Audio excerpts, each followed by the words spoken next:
Hello everyone, আসসালামু আলাইকুম। সবাই কেমন আছেন? আশা করি ভালো আছেন। আমি আল্লাহর রহমতে ভালো আছি।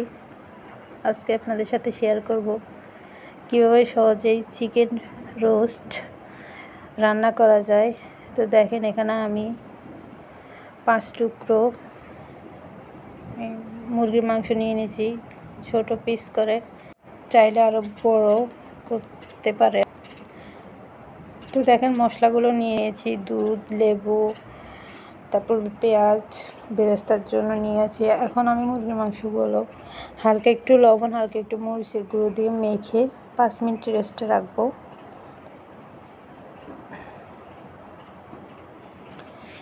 এরপরে চুলায় চলে যাব। এখন দেখেন, এখানে আমি একটা কড়াই বসিয়ে দিয়েছি। এতে দিয়ে দিচ্ছি 1 কাপের মতো তেল। তেলটা গরম হয়ে আসলে এখন এখানে আমি 1 কাপের মতো পেঁয়াজ কুচি দিয়ে দিচ্ছি। আর এই পেঁয়াজ কুচিগুলো আমি বেরেস্তার জন্য ভেজে নেব।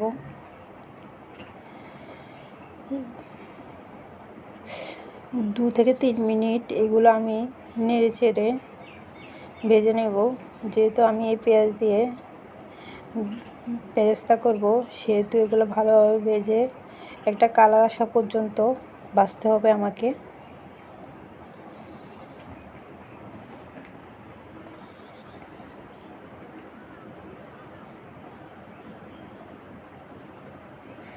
এই যে দেখেন, প্রায় কিন্তু ভাজা শেষ। এখন আমি পেঁয়াজগুলো উঠিয়ে নিব।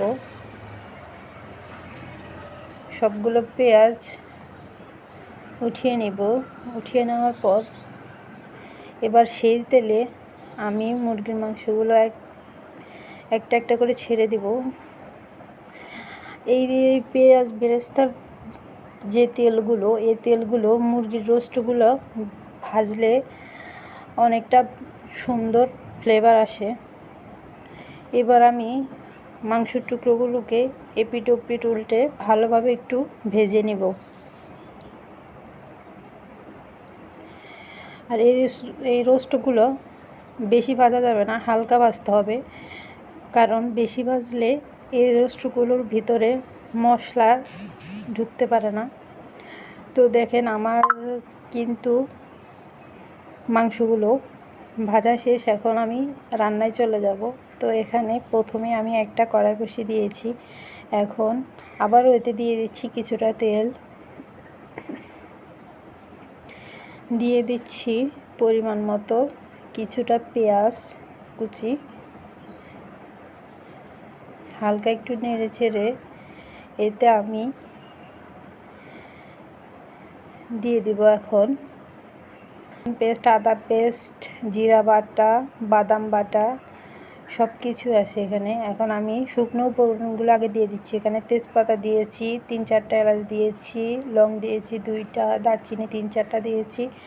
এখন আমি রসুন বাটাগুলো দিয়ে দিচ্ছি, জিরা বাটা দিয়ে দিচ্ছি, দিয়ে দিলাম বাদাম বাটা। এখন সবগুলো উপকরণ একটু নেড়ে চেড়ে দেব।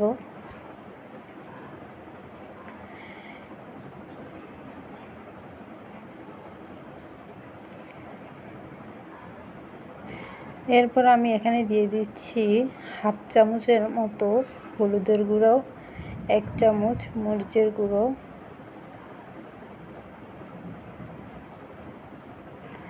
দিয়ে দিলাম স্বাদ মতো কিছুটা লবণ। এরপর দিয়ে দিচ্ছি রোস্ট মশলা।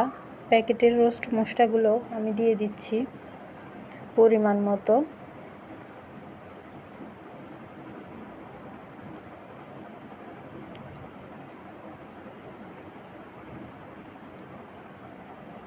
এখন হালকা নেড়ে চেড়ে এবার একটু পানি দিয়ে দিব, যেন মশলাগুলো না পুড়ে যায়, সেই জন্য একটু পানি দিয়ে দিয়েছি।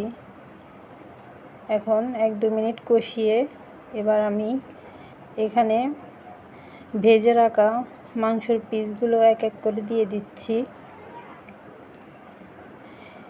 এরপরে আমি এখানে মাংসগুলো নেড়ে চেড়ে আবারও 1-2 মিনিট কষিয়ে নেব।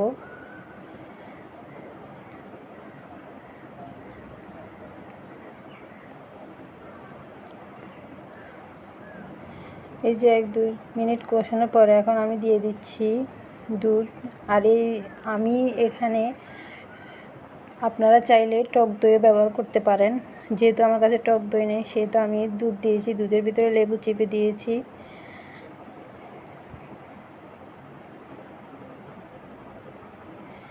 এই যে দেখেন 5 থেকে 6 মিনিট পরে আমি এখানে দিয়ে দিচ্ছি কিছুটা চিনি।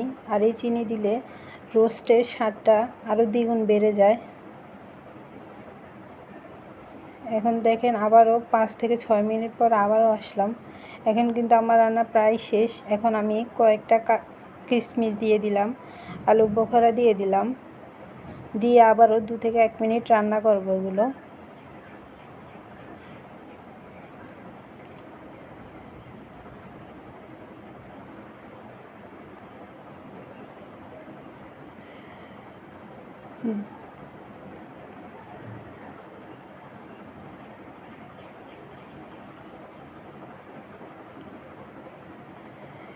এ পর্যায়ে আমি দিয়ে দিচ্ছি 2-3টা কাঁচামরিচ দিলে সুন্দর একটা ফ্লেভার আসে।